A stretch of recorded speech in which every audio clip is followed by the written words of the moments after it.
Welcome to Empowering Writers, and specifically the Hub.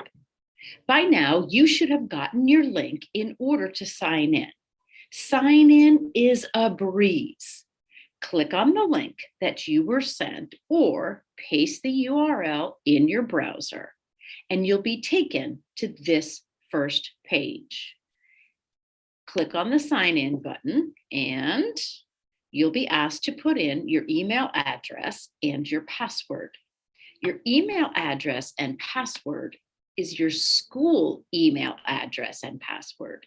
No reason to give us a brand new email or password. And as soon as that pops up, log in and you'll be taken right to our hub. So this is my login, and I have a lot of books in my hub, but you'll have the specific books that your school has purchased for you. And so I'm going to take you today into what we call our all-in-one writing guide. Our all-in-one writing guide for grade 4 includes all of the parts for our literacy launch, our informational skills, optional argument lessons, and our narrative skills. Regardless of the book that you have purchased or has been purchased for you, your overview and the table of contents is going to look exactly the way you see on the video right now. So scrolling down the left-hand side, you'll see that we have some overview information here. There's a link for your planning guide. Here's your literacy launch, the first step at Empowering Writers. Informational skills, argument skills, and narrative skills are all laid out. If you click on any one of those grayed out pieces, you'll be automatically taken to that section of the guide. That's how easy it is to get in and out of each section of your guide. Let me take you back to the overview table of contents. And simply by clicking the table of contents overview, you'll see I have it all scrolling down now on the right-hand side of my screen. And as you can see, all of the sections are laid out. Each section, each lesson is laid out right here underneath the section name. And I can click any one of those and be brought immediately into my lesson. So I want to take you into a few of our lessons and showcase some of the digital assets that you'll have. We're going to start here in the literacy launch at lesson number 1, introducing graphic organizers. And immediately I'm taken into the lesson. Our lesson always starts with our objective. Every lesson on Empowering Writers is objective driven. So you can be assured that every lesson has an objective that you're going to want to follow. Then, as you scroll through this lesson plan, you'll see that there are some teacher background pages. Now, sometimes it's a PDF file, but more often than not, we've created some video for you. These are your teacher background videos just to help you to think about how you're going to either teach this lesson, or sometimes it's an overview of the skill. And so when you click on your teacher background, it opens up exactly like this. Listen in. This one's about 5 minutes long. We've tried our hardest to keep them fairly short so that you can listen in and then go through your lesson and begin to plan for instruction. So here's our objective for this particular lesson. It's lesson number 1 in the literacy launch. Students will learn that graphic organizers represent the shape and structure of corresponding genres of writing. And then it goes on to detail the diamond, the informational pillar, and the opinion pillar. And then once we've got that objective in place, now we move into our procedures. Every lesson plan has a set of procedures. This is your step-by-step piece. You're going to follow right along with our procedures. So as you see, what happens in our procedures is there are some digital components that show up. What I love about this is that when we give you the direction to project a skill power or use an animated lesson, those pieces fall right under the step-by-step procedure. No need to go and try to find where those are. We've placed them right there for you. So in this particular lesson, we're going to introduce students to the diamond and the pillar. And we're going to do it in a couple of different ways. You can choose to use either our skill power, that's a PowerPoint, or an animated video, and that's just a press and play video. So I'm going to take you over to our skill power to introduce you to the power of our skill powers. We've given you skill powers for many of our lessons. And we decided that we wanted to do it in two different ways. The first way that we've provided our skill power, which is really just a PowerPoint, and it runs exactly like that, is a presentation without audio. In this type of presentation, you're going to project this for students right onto your whiteboard.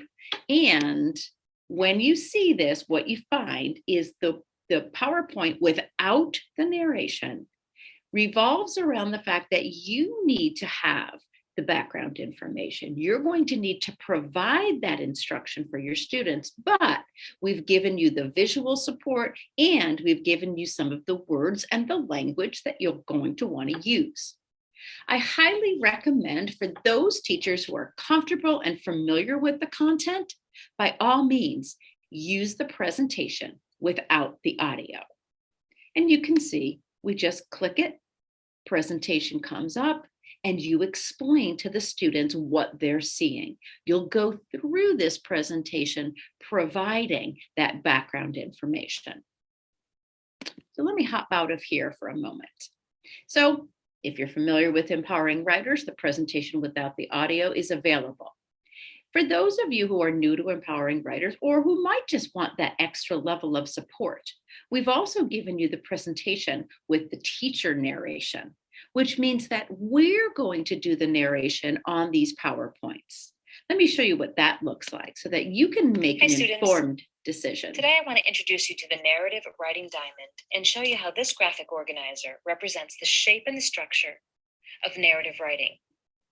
And I also want to show you how we use the narrative writing diamond to plan our stories in conjunction with the summarizing framework. The chime tells you it's time to go to the next slide. First, let's start with looking at the narrative writing diamond. And let me point out a couple of things to you before we move on. So in the presentation with the audio, our master trainers are going to teach your students. It's basically the way that you're going to start to have that information with your students. We're going to provide the teacher background information. We're going to provide the language for students. So it's a support tool for you and for your students. Again, those are all of our skill powers are available with or without the teacher narration. That's your choice. So let's head back over to the lesson plan, and I'm doing that just by clicking my back arrow. So that's our skill power. But in this lesson plan, you have a choice. Now, we don't always have a choice, but in this one, we do, because we created a series of animated videos. Those of you who teach in grades 2 through 4 will have a set of animated videos in place in your hub guide. After grade 4, those videos are slightly young, so we never really put them into the grades 5 and beyond. So let me show you what an animated video looks like. It's the same concept. We're introducing students to the narrative writing diamond, but this time it's in a video format.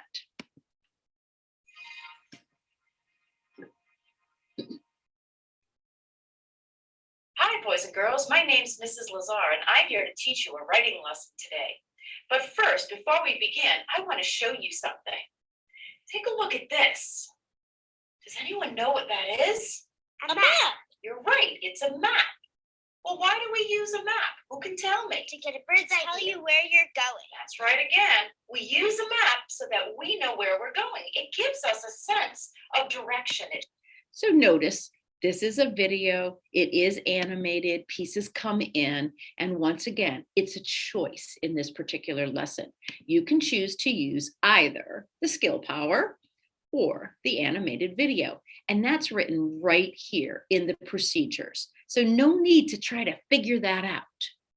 And then I'm going to keep scrolling through this particular lesson because as I scroll down, there was a direction that said we needed all students to have a diamond. That's located right here. Let me hop into our PDF files and showcase what you can do with those. So the narrative writing diamond is labeled RP1. All of our student reference pages or our student pages are numbered, and those numbers correspond to the number in the actual lesson plan. But there's a couple of things that you can do with all of our PDF pages. You can download them and print them for yourselves and for your students, or you can assign those out to your students. And when I tell you that you can assign them, some pages are certainly worthwhile to assign. Not every page is really going to be assigned. However, when you click on that assign to students, it gives you the ability to assign it right out to your LMS. If you're using Google Classroom, it's a direct contact. If you are using any other LMS, you might have to download the page first and then place it into your other LMS. And I know some people like to use Seesaw. That's one where you actually have to download it and then place it into your learning system. Those of you who are using Google, it's a direct assign right to your students.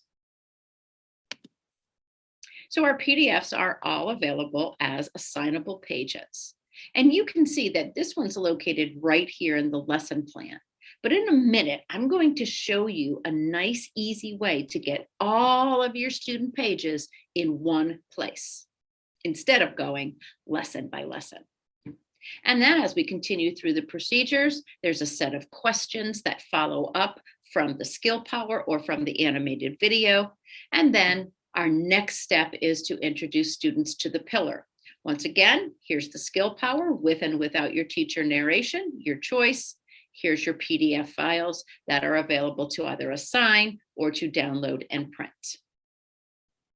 All right, so I've shown you so far what we have available in our graphic organizer. That's the name of that lesson.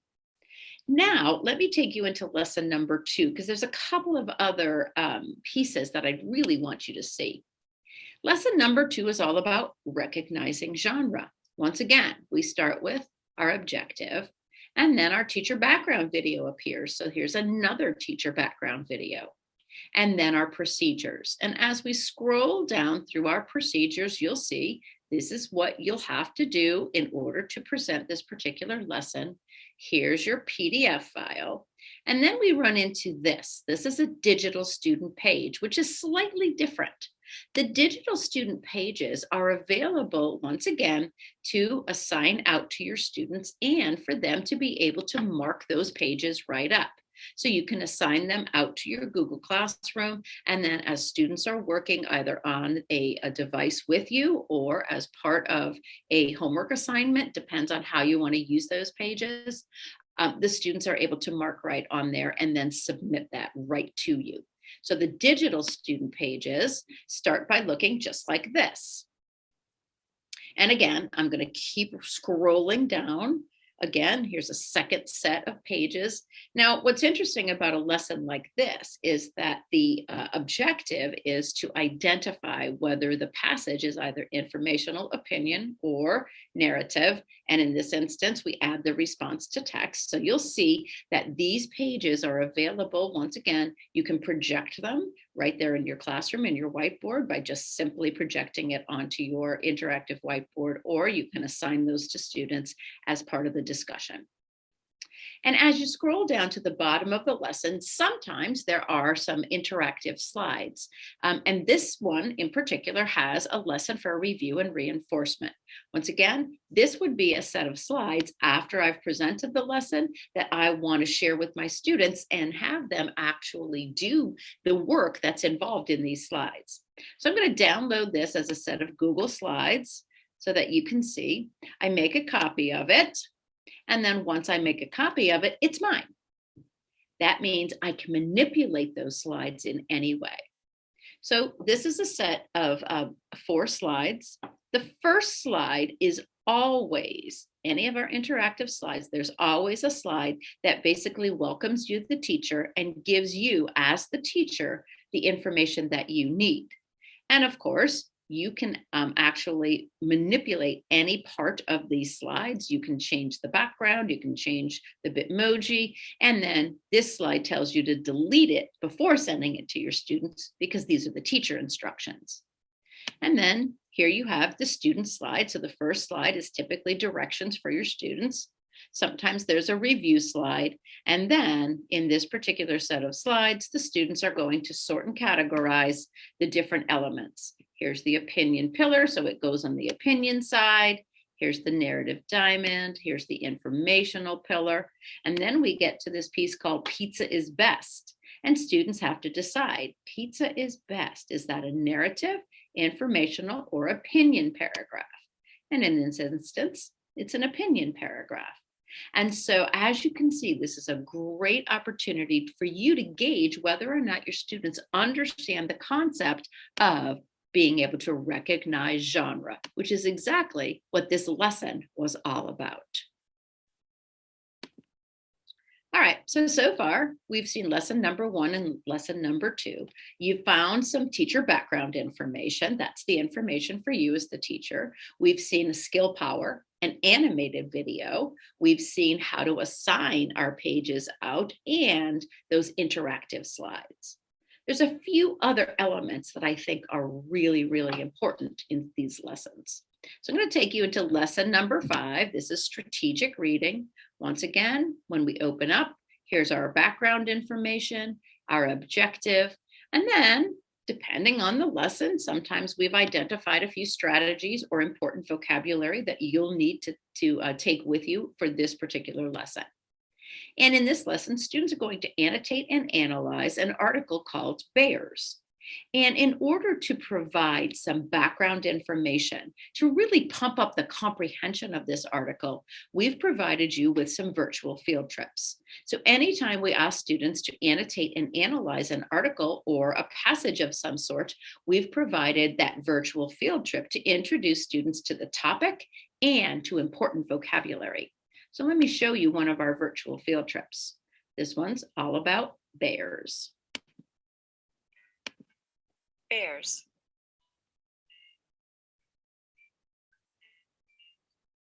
Common traits. Bears are part of the Ursidae family because of their non-retractable claws, squared snout, rounded ears. Relatives of bears are dogs, raccoons, pandas. Different kinds of bears and where they live. So in our virtual field trips, we bring the article to life. We share images, we give text and an oral conversation about the particular article. So students are introduced to the background knowledge that they need and the important vocabulary that might show up in that particular article. And let me show you that there's a second one called scarecrows. That might be one that I choose to do. I can do either bears or scarecrows. I don't have to do every single one of them. And here's the article that matches the virtual field trip. And notice what we see when we open up this article. We looked at those common traits. We were moving into the kinds of bears and where they live, and then eventually their bear behavior. So what else do we see in the article? There are some bold or italicized words. There is a picture with a caption and some information that matches it. So in your virtual field trip, we try to match that article and provide that information for students. And then, as you can see, we can assign out those digital student pages once again. And here's another piece of digital assets that we can either assign out or use right within the classroom. Certainly your choice. So another piece that we've provided for you is what we call a narrated text. So many students have a difficult time accessing some of the language, so we wanted to make sure that we provided it in many different ways. We're going to read it with students. We're going to have students read it on their own after we've done some reading. But we've also provided an oral exercise through this as well. And so we've given you the narrated text. So we've taken that article, you saw the Bears article, and now we've broken it down into the smaller parts. Bears. It's hard to believe that these large, often ferocious relatives of the dog, raccoon, and panda are the inspiration for millions of cuddly, soft, stuffed toys. There are many kinds of. And as you can see, we're going to read the article. There's a chime that comes in when it's time to turn the page. Kinds of bears and where they live. So if you are going to assign this out, right here at that assign button, students will know when it's time to turn the page. They'll be able to listen to the article, and obviously they'd have the article right there in front of them as well. All right, so you've seen most of our direct to student digital content pieces. Once again, the key to the hub is to keep scrolling to the end of the lesson. Is there a review and reinforcement set of slides that I can use? What else does this lesson include? Here's one, and this is a student reference page, and this is a reference page of the common informational text features that we're asking students to actually find in those articles that we shared, either bears or scarecrows. And then the lesson continues. Notice that once we've read the article, now what do? We want to summarize the article, the topic and the main ideas, and then ultimately write a summary paragraph using our informative verbs. And this is where you'll model that, and then students will be able to write their own summary paragraph. And as we continue down to the bottom of this, we also see periodically there's a note. In this lesson, it's important to remember that you can use this as a prototype for all text experiences in all your content areas. What that means is if you're in science or social studies and you're reading articles or passages, you can do this very same process. Annotate it, summarize it, use our informative verbs to summarize the entire passage that you're sharing in your content areas. Okay, so you've now seen some of our digital assets, and I'm sure you're thinking, all right, that looks great, but how do I know what to do? Do I know what lesson to start with? Where do I go first? Well, I'm going to tell you, here's where you want to start. When you log into the hub and you've got your book open, I want you to land right here, exactly where we put you at the planning guide. This is where you're going to plan for your instruction. And so often teachers say to us when we share certain aspects of the planning guide, this is what they say, I didn't know we had that. I didn't know we had that. Well, we have given you a lot of support to help you to implement effectively. We want you to be as successful as possible.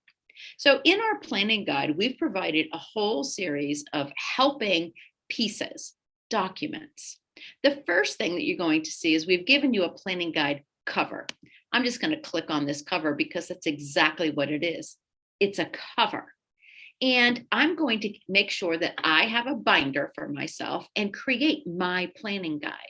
This cover slips right into the front of my binder so I know what's inside. Then I want you to see that we've given you many, many pieces to put into that particular binder. Let's start with the professional development list. I showed you some of those professional development pieces. And so let me click onto that list so that you can see how this would work. So this is just simply a PDF that you're going to download and print. You can't click on anything here, but it's going to be a map. It's going to point you in the direction of where these assets are all located. So in our literacy launch for grade 4, I showed you a couple of professional development videos. There was a teacher background video on comparing narrative and informational writing. That's located in the literacy launch in the lesson called Introducing Graphic Organizers. Then we went into lesson number 2, recognizing genre. There was also a teacher background video there, genre and author's purpose. So when you want to go back to some of our information just to refresh or review some of that, this is how you're going to find it through the professional development video list. And there was one type of professional development video that I did not show you. It's one of my favorite types of videos, and these are what we call our model lessons. Our model lessons are really a peek into the classroom. So our master trainers go out and teach these lessons all the time in classrooms, and we videotape those lessons so that we can showcase for you what that lesson might look like in your own classroom. We do it in real classrooms with real students, and we actually coach you right through the lesson. So this lesson here, my cut and paste lesson, if I was going to be doing that cut and paste lesson, I might preview the lesson by looking at our lesson plan and procedures, but I also want to see how that goes in the classroom. What do I have to do as the teacher? The model lesson is going to give you that information. So I click on the model lesson, I preview that lesson so that I understand what it is I need to do, and that model lesson gives me a good feel for how it's going to go in the classroom. So the teacher background and the model lessons are all available in your professional development video list. And again, these are just PDFs that you're going to download and print. There's one for your informational work and one for your narrative work as well. All right, so that's your professional development lists. But here is your direct to student content. Once again, I shared with you some of the direct to student content. I shared the skill powers with you, and I showed you the narrated texts and the interactive slides and the virtual field trips. And of course, you're probably thinking, where am I going to find all that? Well, once again, this is a map. It's going to showcase where all those elements are. So here's your first skill power, introducing the narrative writing diamond. It's located in the literacy launch, and the lesson is introducing graphic organizers. And as you can see, we have a whole list full of direct to student content that you can access as you deliver the instruction. And here's your direct to student content for informational and for narrative as well. So I would download my teacher professional development list and my direct to student content, and then that goes in my binder. I want to do that so that I'm aware of what's coming and where to find those pieces. It's really at my fingertips when I do that. All right, let's talk a little bit now about your table of contents. Now, the table of contents is coded, so I think that's something that we need to sort of discuss here. When you look at each table of contents, this is your literacy launch table of contents, you'll notice that there are some key lesson components. What's really important about that is for planning purposes. When I'm planning for my instruction, I want to know at a glance what I have available. So if there's some teacher background information I want to be able to access, I want to know that it's there. Also, if there are some direct to student components, I want to make sure I know where those are and that the lesson has them. The reason why is that virtual field trip that you saw, that might be something that I want to make sure I preview myself and then make sure I have time in my lesson to show that virtual field trip to my students or to run the skill power or the animated video. So here's what you see. All of the lessons are identified, and here are the key components. So in the graphic organizers lesson, there was a teacher background, there was a skill power, and an animated video. Again, remember, those were choices. In the recognizing genre lesson, there's a teacher background and then those interactive slides that I can send out for my students. I don't have to use that as part of my original lesson. It's really there for review and reinforcement when I'm ready to use it. And that's what's really important about this table of contents. Once again, download it, print it, and place that right into your planning binder.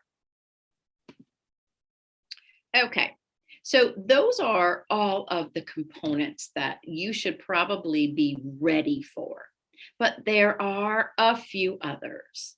And this is where teachers say, I didn't know I had that. So this is one of our newest components. It's our pacing guides. So often, teachers who are teaching both narrative, informational, and our literacy launch are trying to figure out how to get it all done. How do I fit it into one full year? And that's what our pacing guide helps you to do. So, the pacing guide comes in a couple of different ways. First of all, our weekly pacing guide is a download and print PDF. And what we do is we pace you out for the entire year. The starting place at every grade level is the literacy launch, and we build in about 4 weeks for your literacy launch. And then we go week by week and outline the lessons that you should be able to do in a week. And of course, I know that some weeks are a little bit more difficult than others, meaning you're just starting, or maybe there's an assembly you have to go to, or there's a day off, a holiday of some sort. And so we know that the literacy launch may have to stretch out for another week, and that's okay too. And as you're looking at the lessons, this is the recommended order of lessons and how you should flow week by week with those lessons. When we get to the genre specific skills, both informational and narrative, once again, we've created a week by week sequence for you. So I just want to point out a couple of things. The lesson titles that are in italics, those have similar objectives to the lessons that are in bold. And the italics lesson can be used to scaffold learning or for additional practice. So they're really a lesson plan that you want to take a look at and determine whether or not you want to use that. The lessons in bold are the ones that we recommend that you absolutely do. It either builds in foundation or it's important for understanding the specific skill that students are learning. So in this particular week here, we've got broad yet distinct main ideas. You're going to sort and categorize. If my students understand how to sort and categorize, no reason for me to do the lesson. But if there is a small group, I can always send that lesson out for a small group or work with a small group of students with that. And then lesson number 2 and 3 are in bold, and that means I need to do those. And then I get to this and it says choose one. Once again, the objectives are identical. And so you can go through those lessons, decide which one would work best for your students. And at certain weeks, we've given you a little time to make connections across your learning. And this is where you can just write it right in. So for instance, if I'm teaching in the science or a social studies content area and I want to apply a certain skill in that content area, I can write that right in here on my week by week schedule. All right. So we've given you 14 weeks for your informational skills and 14 weeks for your narrative skills. And all of this is outlined on this PDF. Download it, print it, and get prepared to teach. But we've also created a series of interactive pacing tools for you because not every classroom runs identically. You may have different time frames, things might look different in your classroom. And so we've provided you with the ability to customize the weekly pacing guide. It comes in 2 formats, either Google Slides or PowerPoint, depending on what you use. I'm going to download the Google Slides just to show you how to use them. I'm going to make a copy. Once again, as soon as I make a copy, it's mine, and I can manipulate it in any way that I need to do that. And when you download that pacing tool, we've given you some direction as to how to use the particular pacing tool. And then you'll see that as soon as that opens up, all of the lessons are going to be laid out exactly the way you see this. We've given you a grid, like a calendar, and because the literacy launch was recommended for at least 4 weeks, if not 5, we've given you 4 weeks of instruction here. You can always include another week if you need to bleed over into that, that's fine. And then each one of these blocks is a lesson. So lesson number 1, introducing graphic organizers. I'm going to teach that on Monday, but in my classroom, it's going to take me 2 days. One day, I'm going to introduce the narrative diamond, and day number 2, I'm going to introduce the pillar. I want to spend enough time there to build in the foundation, and depending on your classroom, maybe you only have a short amount of time on any particular day. So I make a copy of that particular lesson and bleed that over into day number 2. And then lesson number 2, I'm going to teach that on day number 3, and lesson number 3 right over here. Now, Maybe I only have 3 days to teach a set of writing lessons or 4 days. So I can customize this in any way that I need to. And you see that all of the lessons in green, once again, will coordinate with the lessons that you saw on the PDF that I shared with you. The lessons in beige, those are the ones that are optional, the ones that you can make choices about. Now, when I say optional, I don't want you to just say, I'm not going to do it because I don't have time. What I really want you to do is go into the lesson plan, peruse it, look at it, decide, and make an informed decision. Is it something my students need, or is it something that I feel that they already have? And so that's what's really important. And so as we scroll through this particular pacing tool, you'll see that all of the sections of your guide are laid out exactly like this. We start with informational and then move into narrative. We build in process writing opportunities as well. Now, for those of you who start with narrative, if you move from the literacy launch and you go into the narrative, that's fine. It's okay to then, instead of starting with informational writing, you start with narrative writing. That's actually fine. Once you've completed the literacy launch, you can very easily move into either informational or narrative writing, depending on where you like to start your year. Okay, so those are our pacing tools. Really, really important. That's going to give you the guidance to know exactly how to do this, because there's a lot of content and you're going to want to know what to do when you get here. We've also provided baseline and checkpoint prompts. This is for assessment purposes. We highly recommend you start the year off with a baseline prompt. If you're going to start your instruction with an informational, use an informational baseline. If you're going to start your instruction with narrative, use a narrative baseline. I'm just going to pop into the narrative baseline so that you can see this. We've given you a choice of 3 specific prompts, your choice. You can choose which one you think would work best for your students. And then we tell you to give at least 45 to 60 minutes for the task. So each student gets one of the pages. And so you can download those, print those out for your students, or you can just project the prompt up on your whiteboard. That's fine too. And then students would be writing on their own paper. So your baseline prompt should be done prior to instruction.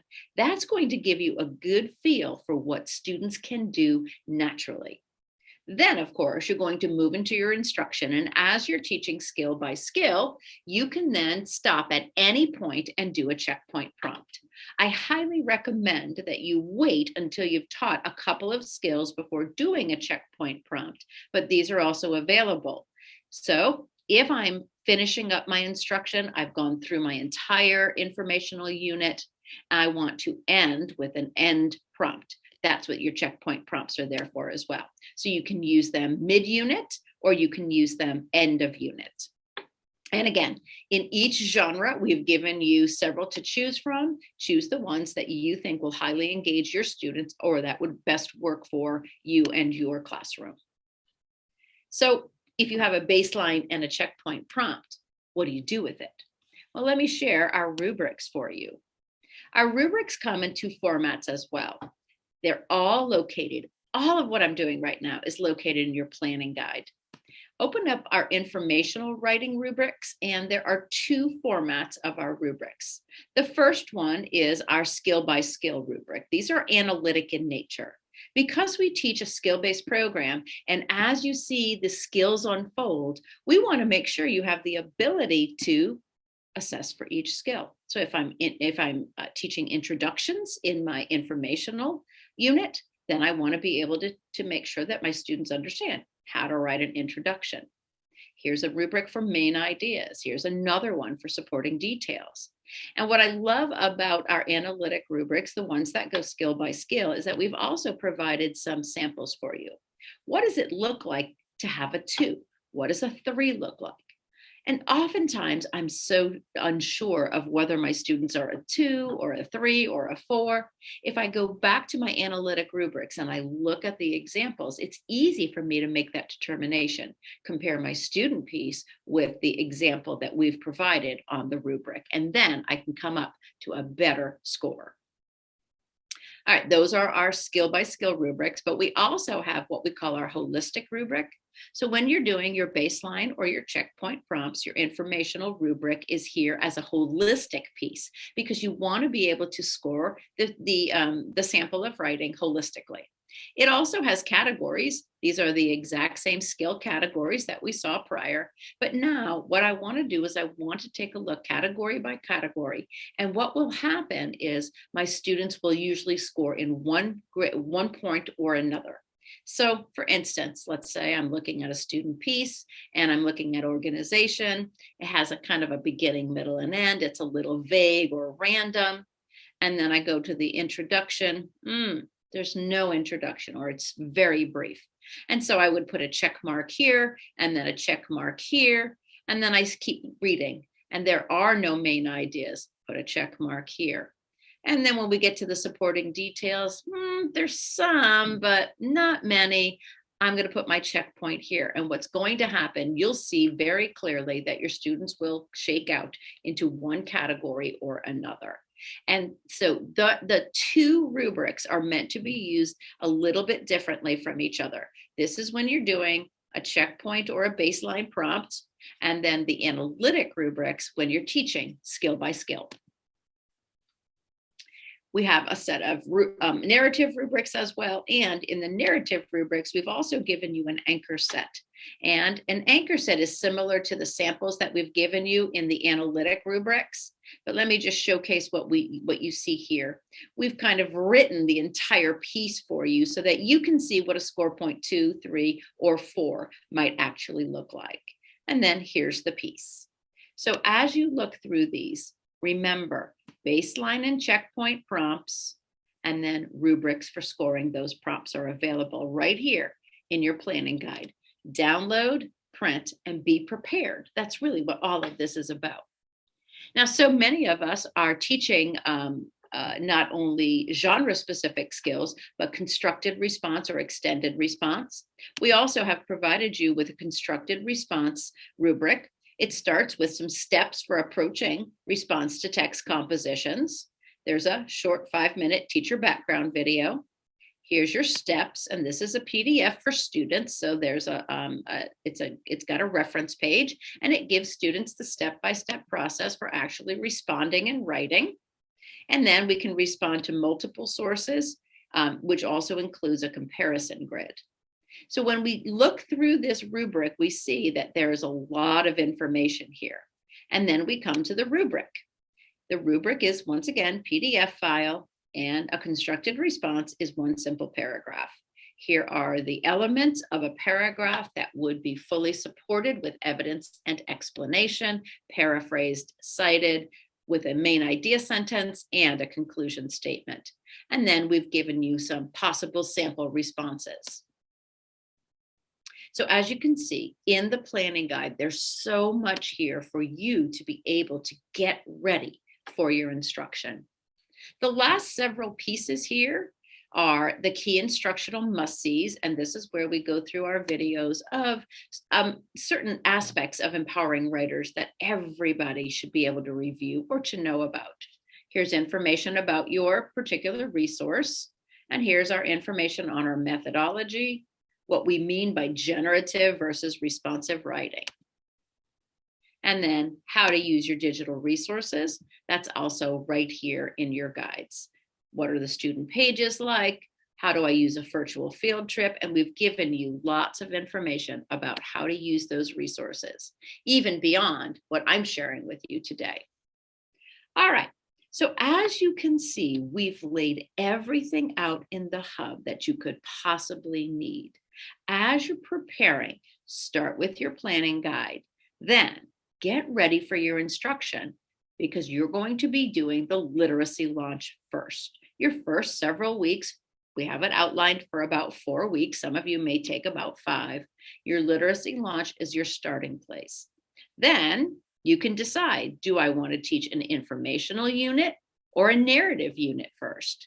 And maybe I want to preview the argument lessons. What's provided in those argument lessons? Because I may want to use some of that along the way. All right. So finally, at Empowering Writers, we're always available to help you. You are welcome to contact us. You can go to our main website, www.empoweringwriters.com. Contact us at any point if you have questions or comments or thoughts. Thanks, everyone, and I'm really looking forward to your success.